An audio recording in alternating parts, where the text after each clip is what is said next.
10월 21일 우리 말씀 같이 보십니다. 오늘 10월 21일 말씀의 제목은 믿음이 삶을 지배하게 해야 합니다. 믿음이 삶을 지배하게 해야 합니다입니다. 성경 구절입니다. 나의 의인은 믿음으로 말미암아 살리라. 또한 뒤로 물러가면 내 마음이 그를 기뻐하지 아니하리라 하셨느니라. 히브리서 10장 38절입니다. 믿음은 하나님의 말씀을 들음으로 생기고 또한 말씀으로 계속 먹여져야 합니다. 그리고 그 믿음을 풀어놓는 가장 효과적인 방법은 말이라는 것을 배웠습니다. 오늘 본문 말씀처럼 의인, 그리스도인은 믿음으로 살아야 합니다. 믿음이 우리가 사는 방식입니다. 믿음으로 산다는 것은 다른 말로 말씀을 따라 사는 것과 같습니다. 그런데 우리는 종종 하나님의 말씀을 들음으로 믿음이 생기고 난 뒤 믿음을 풀어놓는 말이 아니라 믿음을 무효화시키는 말을 할 때가 있습니다. 우리가 믿음의 열매를 맺기 위해서는 올바른 고백을 해야 합니다. 믿음이 우리의 말과 생각과 행동을 지배하게 해야 하는 것입니다. 예를 들어 어떤 친구에게 감기 증상이 찾아왔습니다. 이 친구는 성경에서 치유를 약속하고 있는 구절을 찾아서 고백했습니다. 예수님께서 채찍에 맞음으로 나는 나았습니다. 그리고 시간이 조금 지났는데 감기로 열이 나는 것이 느껴지자 바로 아우 머리 아파 어지러워 죽겠네라고 말했습니다. 이 친구가 믿음을 잘 풀어놓고 있는 중인가요? 느껴지는 대로 보이는 대로 생각나는 대로 말하는 것은 믿음을 풀어놓는 말이 아닙니다. 오히려 그것은 나의 몸에서 말하는 소리들입니다. 잘못된 생각이 들 수도 있습니다. 그러나 그것을 거절하고 항상 하나님의 말씀을 따라 믿음의 찬 고백을 해야 합니다. 믿음이 삶을 지배하게 해야 한다. 이제 10월달 믿음에 대한 주제로 우리가 매일 이렇게 말씀을 나누고 있는데요. 우리에게는 예수님을 영접하는 순간, 우리가 거듭나는 순간 동일한 믿음을 다 부여받게 되었다라는 말씀을 나눴고요. 그 또 동일한 믿음을 다 갖고 있지만 그 믿음이 증가되어지는 것, 더 커지는 것은 말씀을 들을 때 믿음이 증가한다라고 말씀을 드렸습니다.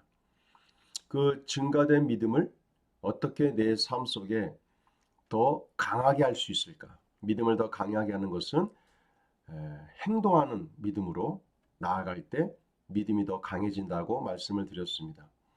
그리고 믿음을 풀어놓는 내 안에 있는 믿음을 어떻게 풀어놓게 할 수 있을까?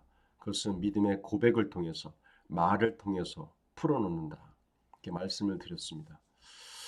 우리가 또한 믿음으로 우리가 말씀을 먹는다. 말씀을 먹는다라는 표현은 우리가 말씀을 묵상한다라고 말씀을 드렸습니다.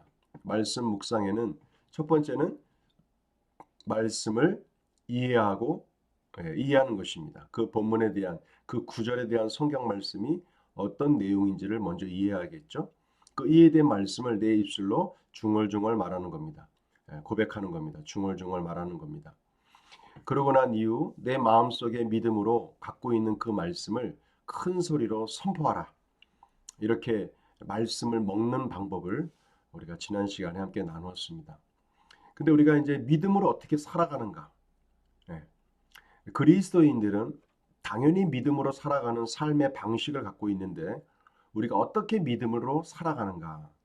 그러니까 믿음으로 산다라는 것은 말씀을 따라 사는 것과 동일한 것이다라고 말하고 있습니다. 믿음이 우리의 말과 생각과 행동을 지배하게 해야 합니다. 내 말과 나의 생각과 나의 행동을 믿음이 지배하도록 해야 합니다. 그래서 우리가 이제 그 믿음으로 산다라는 것은 결국 말씀으로 살아가는데요.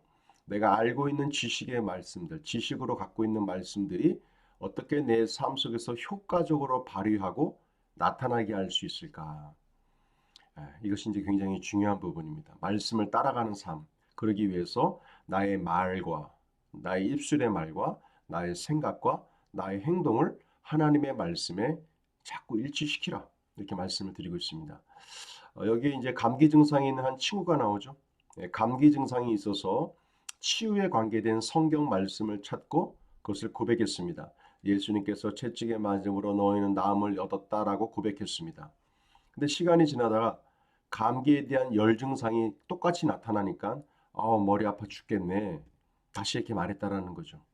그래서 믿음으로 산다는 것은 느낌대로, 보여지는 대로, 생각나는 대로 생각하는 것이 아니라 말씀에서 뭐라고 말씀하시는지 그렇게 생각하고 그렇게 말하고 그렇게 행동하는 삶으로 우리가 살아가는 것이 믿음으로 살아가는 삶임을 우리가 다시 한번 나누게 됩니다.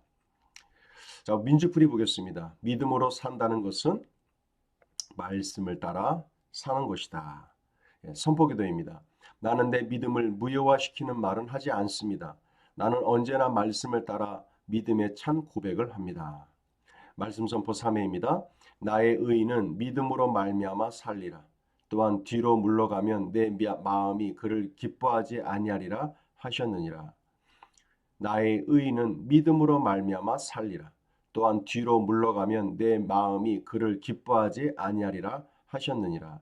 히브리서 10장 38절입니다. 짝꿍 기도입니다. 몸은 하나인데 많은 지체가 있고 몸에 지체가 많으나 한 몸인가 같이 그리스도도 그러하니라. 고린도전서 12장 12절입니다. 10월달 짝꿍으로 맺어진 분들을 위해서 그분의 이름을 불러가시면서 기도해 주시고 함께 중보하시는 시간 가지시길 바랍니다. 말씀 적용입니다. 우리는 믿음으로 살아가는 것이 그리스도인의 삶의 사는 방식입니다.